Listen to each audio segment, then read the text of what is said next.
Hey guys, Bread Gaming here. Hope you're having a good day. Today I'm gonna make the strongest knights in the world. To do this, we need to maximize three things: the number of knights, the knight effectiveness, and their average prowess. I created a to-do list for this min-max build and an explanation of my choices with a link in the description below. The number and effectiveness of knights is mostly going to come from our buildings, versus the prowess of our warriors will come from a genetics program and the ideal culture and religion. I'm playing in 867 and I'm going to take over upland as a custom Viking. I'm starting as a baby in order to fit all the traits that I need, namely these four are for genetics, Adventurer for the reduced men-at-arms cost, Reaver so I can raid faster, and Witch because Witch covens are very strong, and Contrite, Disloyal, and Shy are purely to reduce the point cost. The full breakdown is here. So I'm going to start here in Upland as a custom character. We're going to have the Iron Man default game rules. I'm going to have higher realm stability, not for my own realm, but for the enemy realm, so that in the future, hopefully they pose a threat to me. So we're going to start a new file here. So there's a few pre-game things I'm going to do. First, I'm going to strengthen my bloodline. That way I can get the strong blood modifier for good genetics. With the adventurer trait, I'm going to have a lot of starting men-at-arms. If I have Varangian veterans, I will make them larger. But since I don't, I'll just break the smallest and weakest men-at-arms and I'll start creating the veterans here. I'm going to station all the bigger men-at-arms here. I'm going to determine my deity. I'm going to choose Uller to give myself some Marshal. I'm going to check my Spy Master to make sure they're not a Blackguard or a Ravener, which he's not, so that's good. I'm going to turn on the notifications for Meet Peers. I'm going to try to betroth myself to Halfdan's daughter,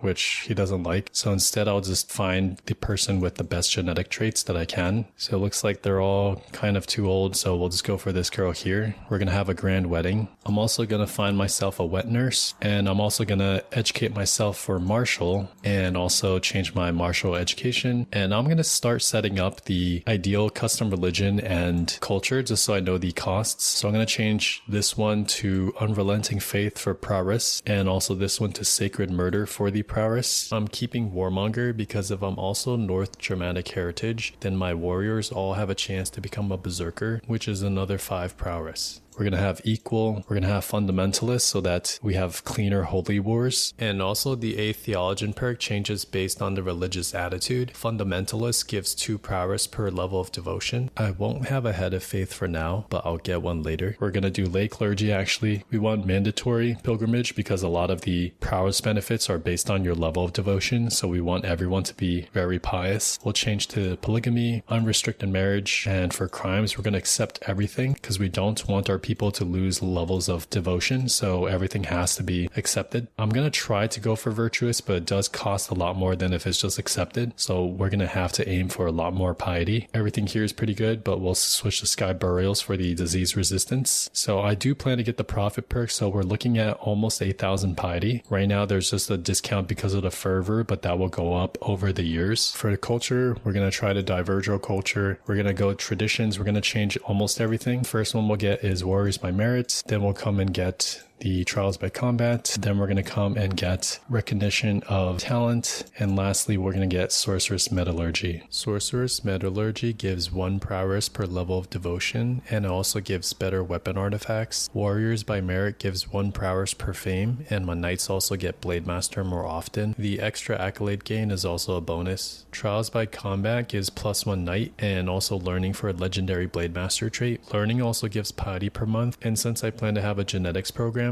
all my warriors will grow stronger as they live longer. Recognition of Talent gets better knights invited as they'll have Blade Master trait, but also gives strong hooks on prisoners to get lots of loyal servants. I keep Coastal Warriors because it makes the strong trait more common, which gives health and also 4 prowess. Eventually we can have 8 traditions, but I pick these 5 because they are harder to add to a culture later because of these requirements, so it's easier to diverge right now. So it's going to cost like 25,000 prestige. We also need 2,000 prestige to elevate the Kingdom of Mann, so in total about 27,000 prestige. And that's going to be my overarching goal, is to get that amount of prestige and also piety, which might take me like 30-40 years. So right now the men-at-arms actually are not reflected in my soldiers, so if I try to raise them the numbers will not be everyone. So let me just pass at least one day and you see the numbers are now actually correct. We will raise everyone and then we'll first go for Canterbury here. And then we're going to go over to Gloucester, and then we're going to go for the Lords of Wales, and mainly their capitals. And that's about enough gold, so we'll have to come back home. And we're also going to ransom people as soon as we can. We also have enough gold to create 2 duchy titles, so we will. With that extra prestige, we'll just increase the veteran size. So for the next decade or two, I'm going to raid and fight any available battles, as they are a big source of prestige. I like to raid England and France, and I'll also interfere with any wars I see going on. Assisting allies in their wars also give prestige. For battles, just make sure you fight them alone so you'll get prestige, otherwise you will get war score instead. Don't forget to host meet peers, since you'll get skill points and also prestige. Alright, now that I'm a man, there's a few things I want to do. So first, I'm going to go into the learning lifestyle. I'm actually going to go for a scholarship so I get the extra learning. Then I'm going to do this grand wedding. For the options, for this third one, I'm going to go for the silver and gold. This will give us renown, hopefully. For the middle one, it's mainly for opinion, which we don't care about, so we can save some money there. For this one, we can get average prestige, or we can go for a little bit more if needed. So since I have enough gold, I will go for that one. For the actual intent, I could leave at recreation, or if I want to, I could try to get a strong ally. So out of all these guys, they're kind of weak, so let's just not get anyone. Since I'm the head of culture now, let me actually make sure we're on onager. So it's still going to take a long time, even though my learning's pretty good. So while this wedding's happening, I'm going to actually continue raiding and then get married. You get a little bit of renown there. For these banquet events, there's always 2 choices where you get some lifestyle experience. These are both learning, which is great, or you can just go for prestige if you don't care about either of these things. For the learning, I'll go down for profit, so let's go up here. And then thank you all for coming. So we gained a good amount of prestige, some piety, a little refund, and legitimacy. Unfortunately, I didn't hit enough renown. I need 250 renown for the first Dynasty perk, which will be Sea Wolves, since this doubles our prestige gain. I'm also going to go on a university visit. That way I get some perks, hopefully. So there is one university in Upland, so I'll just do that. And I'll also make it so that we have a higher chance success and also better book artifacts. We're just going to focus on the best choices for success. I was pretty lucky with my studies and gained 3 Marshal perks. You might remember I picked learning lifestyle when I became an adult, despite getting a Marshal education, and that's because I only need 1 Marshal perk for Bellum Justum, which usually I get at least 1 perk from a university visit. This way I can save some time and get to the profit perk faster. Having the Marshal education also makes us a better commander in the early game. Once I get my first heir, I'll educate them in stewardship and divorce my wife. I'll wait until the Blood Dynasty perks to have more children for better genetics. As a Viking, don't forget to forge the Jomsvikings, and also raise a runestone for free legitimacy, piety, and prestige. Otherwise, as an adult, we will continue raiding and interfering in wars, but now we can go on hunts for more prestige and to try to get artifacts that will boost knight effectiveness. Rank 4 and 5 hunts are the best. I also conquer Capio to get close to the Pope, and he becomes a yearly source of vitamins and prestige. By 890, I was able to get 250 renown, which is pretty quick. Also, don't forget to command your raiders to get the Viking trait. When we get enough prestige and piety, we need to conquer the county of Mann and Jorvik, and also Paderborn. You might need a claim for the county of Paderborn. So for me, it took about 34 years to get to this point, which is pretty normal. Once we have these 3 pieces of land, then we will reform our faith. You can't reform before going to war, so don't forget to reform first. Then we will start a war for Prandheimr and get to victory. But what I'll do first is I'm going to elevate the Kingdom of Mann and the Isles. This one you can take while you're at war. You elevate the kingdom and then you become a new king. You also gain Legacy of Piracy, so you can raid for the next 100 years. We gain 2500 renown, which is a lot of renown. We can actually instantly unlock the 2 Blood Dynasty perks to boost our genetics program. It also makes it so that Mann is our capital, but also it's now Norse culture and it has massive development. So now I'm going to Diverge culture, and because of my new faith, I can change the martial custom to equal while still keeping bellicose. We see that the cost is actually 25,500 and not just 25,000, but these are the traditions that we wanted. And just like that, we now have a 1 county culture where the only county in the world is Isle of Mann. And because the development's so high, now when I research Onager, it's actually just 10 years. Versus if you check out Norse, it's going to be 3 times the time. And we also get these super pirates, which will be inherited on succession. And the last reason is the reason I want to not finish Prandheimr is because Prandheimr is currently still a tribal holding, but actually all our holdings have now become feudal. You can see the cost for feudal armies will make it so we almost are negative. It'll be a bigger problem as our army gets bigger. So instead of being feudal the entire way, I'm gonna embrace tribalism, and to do that I have to grant everything away and then make a tribal county my capital. And that also gives me another advantage where I can subjugate a tribal vassal who is nearby. So these guys are tribal, so I can still subjugate them, because my next step is I'm going to take over all of Britannia. So what I'll do right now is I will grab Prandheimr, then I'll make it my capital, and then I want to grant all my other titles away. And actually the easiest person to grant it to, if I grant 2, we're going to reset everything. I'm going to look for someone who's female, who's not a ruler, and who's the oldest person possible, is find health. Let's maybe this girl here. All right, so no family at all, no parents, no children. That way when I grant titles to her, I will be her heir. Also, one trick is that if she's lowborn, I can first just grant her a single title. So you can see I'm her heir. And also now when I grant, we won't get any lowborn penalties. So now I'm left with only Prandheimr, and since it's a tribal holding, there's a new decision for me to embrace tribalism. Right now my army cost is minus 10 gold per month, and if raised, it would turn to 36 per month, so I can't sustain war as a feudal ruler. So once I embrace tribalism again, my income is positive, and although we have a little negative prestige income, it doesn't matter. The last thing for this self-storage vassal is to make sure there are no creatable duchy titles, otherwise she will start creating her own vassals. Thankfully there are no more duchy titles to create, so I'm safe for now. So phase 2 of my plan is to conquer all the kingdoms of Britannia. I also want to hybridize with Breton culture, so I will take over Brittany. I also want to increase the development of Prandheimr to 5, so I'll use my steward to promote development. And lastly, I'll start a holy legend. So my first war is to invade the Danelaw kingdom. Bella Justum again helps keep the war cost low, so I don't need to spend time getting more prestige. Scotland is tribal thankfully, so my second kingdom war is to subjugate him. Ireland was formed, but I want to save my Holy Kingdom war for England, so I would just slowly conquer duchies from Ireland.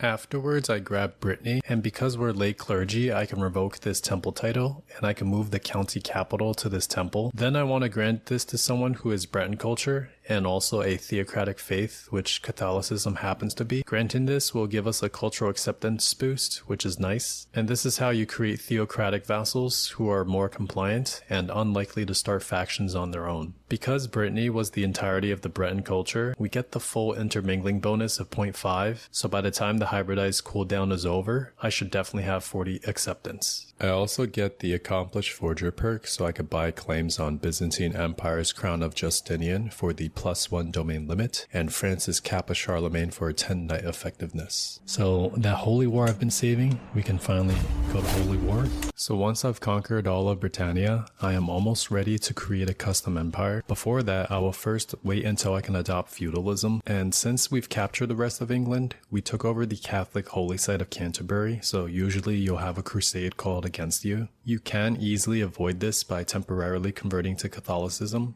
or you can try to fight it. I tried to fight it, but I had to surrender, but it's okay since I'll just conquer it again later. So after an early succession, I was able to reconquer England. I revoked the titles from the Catholic vassals by asking a person with 8+ Marshal and the Brave trait. This made it likely for him to command his own army, and if I stack wipe him, then I can instantly capture him at a higher chance. Then I granted every English title except the Duchy of Jorvik to a Dynasty member. Then I granted the Kingdom of Mann to someone. This will make that person independent. Then I can adopt the feudal ways and found the custom Empire of England. It includes everything except for the Kingdom of Mann, and now Britannia only requires a single county to create the empire. So then I'll reconquer the Isle of Mann, and now I can create the small Empire of Britannia, and I want that to be my primary title. And since we're feudal now, we are now progressing towards the early medieval era. So until the next cultural era, I'm going to just raid for gold and go on hunts for artifacts. Once in the early medieval era, I'll first research royal prerogative for absolute crown authority so I can designate my best heir. We have enough cultural acceptance. I'm looking to get this one tradition here, and also any progress they have in any of these will also be transferred over. Okay, so we'll form a hybrid here. We always want North Germanic heritage so that we can get berserkers. So we can't have everything be Norse, so we'll have to speak Brythonic, which actually helps out because some of the languages here are Brythonic. For the traditions, we're going to go for all the ones we've already had. So warriors, recognition, sorceress, coastal, trials, and then we can pick a sixth one. So we'll take this tradition. We can't normally make this unless we hybridize, so that's why I'm aiming for them. For aesthetics, we'll just keep it as is here, and then this will also transform the only county with both here in Mann, and now we'll also gain the communal government progress, which was over here. So now we can continue hereditary rule, but now we also have this tradition, so now we have to wait until the next era for even more traditions. So a second crusade was called for England, but learning from my mistakes, I quickly converted to Catholicism, which changes the crusade target. Now let's convert back to Saltrue, and thankfully all of my vassals will convert back with me. Once we finish hereditary rule, we can research the normal priorities like battlements, then manorialism. Let me change my law before I have vassals that hate me, so we'll do partition. Now that everything is ready, I can designate my heir. Now I have 3 duchy titles. These I want to transfer, so we'll just add feudal elective, and we can actually vote for our heir, and it should just be ourselves and maybe like 1 or 2, but because we are the emperor, we have +3, and usually these guys are very small, so their vote strength will be insignificant as well. Let's do the other one. Same thing, we'll go for daughter, and then the last one more elective law. It's already going to go to her, but just to make sure, perfect. So the titles we want to go to our daughter, they will. So this will all go to our daughter. Our first ruler died at 112 years, and now as his daughter, we have just a few more things to do. First, to address why I'm okay with having this weird small empire. The first benefit is a small empire means less court expenses, so I can save a lot of gold. Also, because the required grandeur scales with our realm size, when we reach 10 grandeur, we will actually get 2 extra knights for being 6 levels above. And lastly, since I plan to hold at least 11 duchy titles, any feudal vassals will have extremely negative opinion, so the fewer vassals I have, the better for our lifespan. My first task is to do a second religion reformation, so I'll spam pilgrimage.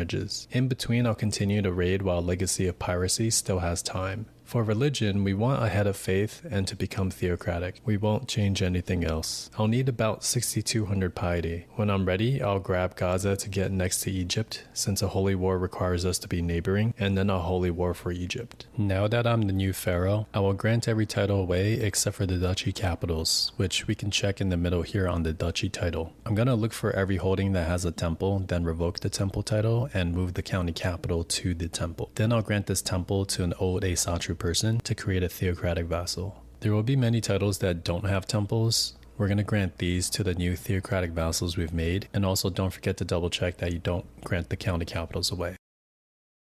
I should have 12 titles left over: Mann, Jorvik, Prandheimr, Upland, and the 8 duchy capitals of Egypt. Right now I only have 11 because the Egypt I conquered lost 1 duchy, so I'm going to reconquer this last one later. Now that we've created all our vassals, let's first check their taxes. You'll see that even though we're different faiths, they give us 10% taxes, but once I reform my new faith to become theocratic, they are now giving us 60% taxes with 45% base, because theocratic taxes scale based on our level of devotion. So I can increase the base even more by getting to the next level of devotion. Now we're going to take that holy legend that I've been saving for so long and complete it so I can instantly evangelize the realm and also build a legendary shrine. We're going to spam holy legends until I can build a shrine in every single county because they give 10% extra zealot taxes, 5 zealot opinion, and 5 same faith opinion. And if we come back to our vassals, you'll see most of them are zealot vassals. So after I've built 2 shrines and increased my devotion, you can see our taxes are already at 82%. The other thing is, despite having minus 105 duchy opinion, this girl is still plus 100 because we have prolific pilgrim trait from the mandatory doctrine, and this gives us 100 zealot opinion, and also theocratic vassals count as clergy, so another 25 opinion, plus the 5 same faith opinion. Compare this to some feudal vassals that I still have, and they're at minus 100. Personally, I would grant these vassals away because they don't give much in taxes, and they can also make or join murder plots. Okay, now that we've got all our vassals set up, All I need to do is work on building up my holdings, and for buildings we can build a blacksmith in every holding, which will give 8 knight effectiveness. And the reason I picked Egypt is because you can also build camelries, which give 16% effectiveness, and the 2 buildings can stack. And the reason for keeping the 3 Asatru holy sites is because of their special building is a grand temple, which gives 15 or 20 knight effectiveness. For succession, I put elective on all the duchies, but I wasn't able to vote for my heir, and this sometimes happens. So the next best method is to give a county and all the duchies preemptively to my intended heir. Then I'll find a familyless female to grant the extra counties to,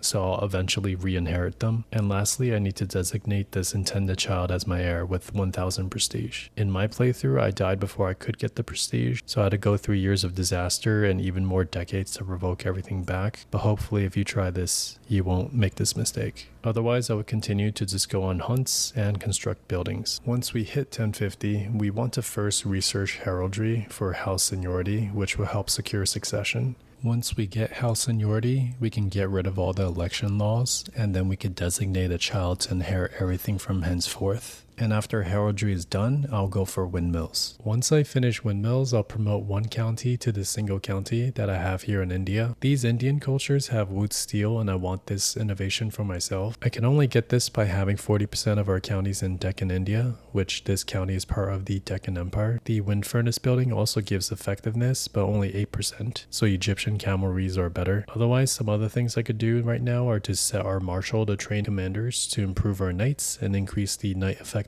I'm also going to spam hunts to hopefully get boar hides that give knights or knight effectiveness. And lastly, I'll sponsor some inspirations. To help with that, having lodging level 5 in the core amenities gives a hidden plus 50 bonus to inviting wanderers. By 1097, I was starting the construction of the first military academies. These are the duchy buildings that provide up to 75 knight effectiveness. And 2 years later, when they finished, I had 639 effectiveness, and just to showcase how strong they are, right now we'll have 26 of our strongest knights fight this army. By my calculations, they have about 80,000 damage and 8,000 toughness. The enemy ended up trickling in, and with my big advantage, we easily crushed them.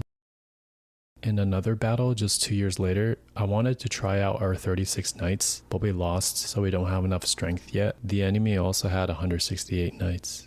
Okay, so my steward has finished promoting culture in India. I picked this county because they had the highest development in the area at 36 versus our capitals at 47. So although our research speed will go down a little bit, but now I've unlocked the Wootz steel innovation, I just need to pass a day to have it register. Other thing I could do is look for everyone who has an inspiration. So I want crowns and thrones for domain limit, adventures going to Jerusalem and Europe for these unique artifacts, and weapon and armor ones for potentially both number of knights and knight effectiveness. Also spam hunts for boar hides, which can also spawn the same modifiers. Here's also a simple list of strategies on how to invite courtiers. One of the easiest ones is just to marry the courtier, making polygamy really good. Also, this whole time I've been diligent about my genetics program, and thanks to breeding purebloods, we have young adults who are 40 plus prowess, and this will only get higher as we finish off our traditions, and they gain levels of devotion as they get older. We can also start hosting grand tournaments with our wealth to improve our knights. In particular, we want to host a duel, wrestle, melee, joust, and horse race events. Each of these give foot and or horse experience in the hostilitor trait, and those tracks give prowess. In particular, you want to visit the tourney ground during a duel, which can give this event that will give all your participating knights some experience. At the end of the tournament, check the prizes, since sometimes they'll have really good artifacts.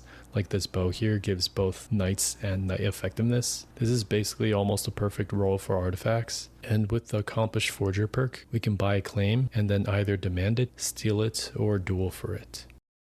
By 1133, I had almost 900% effectiveness, and a force of 51 men were able to demolish a force of 39,000 men. And finally, 100 years later, I maxed out with over 2,000 knight effectiveness, and to make my force even more powerful, I recruited all the strongest knights in the world. It also helps that most of them are my dynasty members, so I can convince them to serve me, or otherwise, thanks to my religion and my large genetics program, I can easily marry them into my family. Also by this time, a few neighbors built up considerable numbers, like this guy with 82,000 men. Alright, so if we just take out our men-at-arms here. So these men-at-arms, they cost 13 a month, but the knights are free. So 119 knights, we could probably stand somewhere over there. Let's just check. We don't want our 98 prowess knight in the army. We want her fighting. I also did the math, and we have 6,327 total prowess. So with 2017 effectiveness, we do 12.7 million damage, and we have 1.27 million toughness. I also calculated how many levies this army could handle, and it's about 445,000 peasants. This is also not counting my commander advantage, which is a massive 48.